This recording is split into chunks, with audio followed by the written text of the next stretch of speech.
Bonjour David.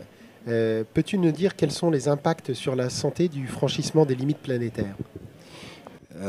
Bonjour Grégoire, bonjour à tous. C'est effectivement une question très intéressante. Peut-être que pour nos auditeurs qui ne sont pas familiers avec ce concept, il faut expliquer qu'en fait, des scientifiques autres que nous médecins qui analysent ça précisément se sont rendus compte que sur notre planète, qui n'est pas de dimension infinie, eh bien, l'espèce humaine au sens large utilisait des ressources qui ont certaines limites, soit parce qu'elles sont non renouvelables, soit parce qu'elles se renouvellent à une vitesse donnée et qu'on ne peut pas dépasser cette vitesse.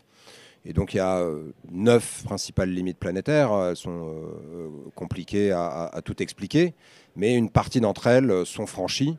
Et celle qui actuellement fait le plus de bruit médiatique, je dirais, c'est celle du réchauffement climatique, puisqu'en effet, nos émissions de gaz à effet de serre entraînent un réchauffement lié à l'activité humaine qui va déstabiliser le climat et par là même nos sociétés. Alors, peux-tu préciser quel est le rôle du système de santé dans ce réchauffement climatique? Alors, c'est une très bonne question, très bien posée, Grégoire, parce que on peut comprendre cette question de deux sens. Quel va être notre rôle, et en particulier nous, réanimateurs, face au dérèglement climatique?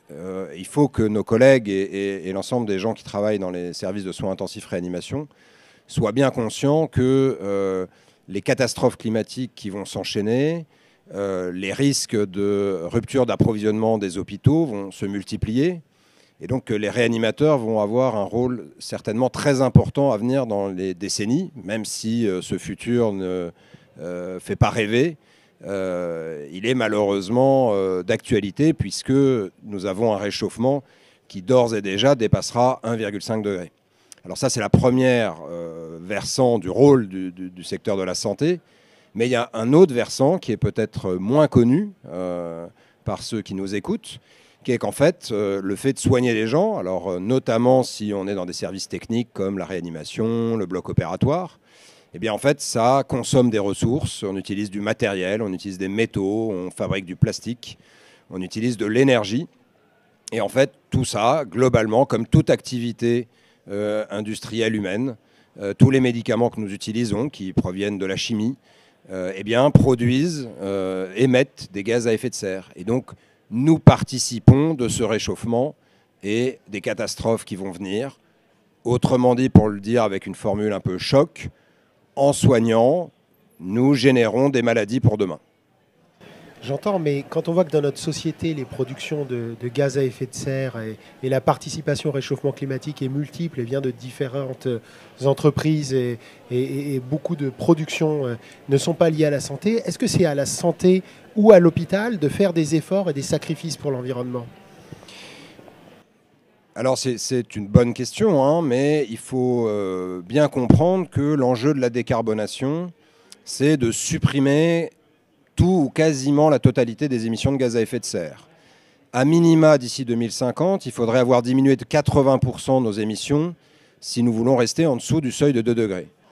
Or, le secteur de la santé, lorsqu'on l'analyse finement, comme l'a fait le Shift Project, représente 8% des émissions de gaz à effet de serre d'un pays comme la France.